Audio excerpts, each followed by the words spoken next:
El presente trabajo consiste en la observación y análisis de la deglución en una niña de 5 años y 11 meses por medio de la ingesta de alimentos líquidos, semisólidos y sólidos. Acerca de la historia clínica, la paciente se llama Justina Zoilo, tiene 5 años y 11 meses, es de sexo femenino, y desde la anamnesis los datos más relevantes que se pudieron extraer son los antecedentes neonatales, en donde la madre se enteró que estaba embarazada a la 7ª semana gestacional, realizó controles prenatales regulares, como complicaciones durante el embarazo refiere presentar hipertensión, el tipo de parto fue natural y la gestacional al nacer fue de 38 semanas, pesando 3,60 kilos.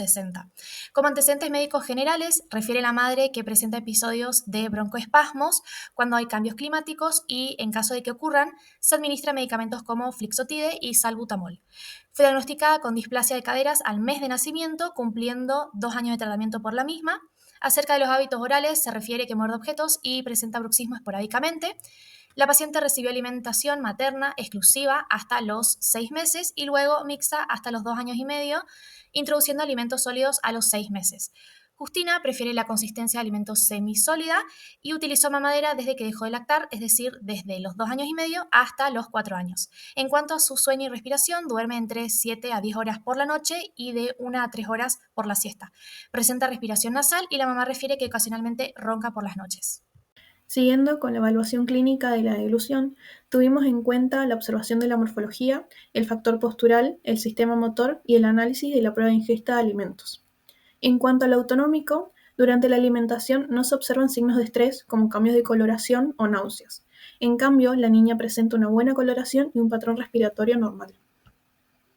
Con respecto al factor postural, como se puede observar en el video, la niña se encuentra sentada de manera autónoma, pero presenta cierta inestabilidad. Hay momentos en donde el tronco o la cabeza se inclinan hacia adelante y esto se da porque sus pies no presentan una superficie estable de apoyo, como el piso, por lo que de manera compensatoria la niña sube sus piernas a la silla y flexiona una de ellas por debajo de sus glúteos. Hay autores como por ejemplo Trovato que nos mencionan que la posición de la mandíbula, el guioides y la lengua van a depender directamente de la posición de la cabeza y del cuerpo. En cuanto a la autonomía en la alimentación, pudimos observar que la niña realiza toda la secuencia de alimentación por sí misma. Toma el vaso, lleva el alimento a la cavidad oral, mastica y deglute sin asistencia. Hay coordinación visomotora, ya que selecciona y toma el alimento con precisión y puede llevar a la cavidad oral sin ninguna dificultad. Con respecto a lo motor fino, se observa que la niña utiliza correctamente sus manos para manipular tanto los utensilios como el alimento, no presenta movimientos descoordinados al momento de tomar los mismos, y las acciones que realiza son precisas en cuanto a que no hay caída de alimentos y de objetos. Por otro lado, respecto a lo motor grueso, si bien la niña se encuentra sentada de manera independiente, no tiene los pies apoyados correctamente a una superficie, lo que le genera una postura con cierta inestabilidad. El tronco se inclina hacia adelante, que se estima que ocurre para compensar la falta de estabilidad en la base de apoyo. Y también hay inclinación de la cabeza hacia adelante. En la anamnesis, la madre justamente refiere que la niña fue diagnosticada con displasia de cadera, que fue tratada adecuadamente y no comprometió a la marcha, que comenzó dentro de los parámetros normales a los 12 meses. Nos pareció un factor muy importante a tener en cuenta, ya que en algunos casos el uso prolongado de dispositivos ortopédicos en los primeros meses puede influir en el desarrollo del tono postural global y en la forma de sentarse o de sostener el tronco. En la anamnesis, la madre menciona que la niña tiene el hábito de bruxismo y debido a esto presenta desgaste de sus dientes. Con respecto a esto, la autora Chiavaro refiere que el sistema estomactonático puede estar en situación de riesgo ante la exacerbación de actividades funcionales, como pueden ser rechinar los dientes o bruxar. Explica que cuando la ejecución repetitiva y compulsiva de alguna o parte de sus funciones aparece en el sistema con fines no nutritivos, sino con una necesidad de canalizar energía, tal tipo de repetición compulsiva de actividades motrices produce hiperactividad neuromuscular, provocando alteraciones en los procesos de autorregulación y de autoprotección del sistema. A este tipo de hiperactividad neuromuscular, la autora lo define como parafunción. En cuanto a la atención e integración sensorial, tomando en cuenta lo mencionado anteriormente con respecto a la postura de la niña, cuando el niño no tiene un apropiado control postural, va a requerir más gasto energético para conseguir una adecuada estabilidad corporal, provocando dificultades atencionales, ya que va a estar más pendiente de su propio cuerpo o de acomodarse de que la acción de comer. De tal manera, el control postural también incide en las funciones del sistema estomactonático. También, tomando en cuenta las palabras de Chiavaro, citamos, el funcionamiento del complejo sistema funcional estomactonático requiere que todos sus componentes se encuentren perfectamente organizados, para un funcionamiento eficiente con mínimo gasto energético y procesos de autorregulación que sostengan un equilibrio morfológico y funcional. Con respecto al análisis de la prueba de ingestas, se utilizaron 3 consistencias: para líquido agua, para semisólido yogur semifirme, para sólido galletitas boca de dama.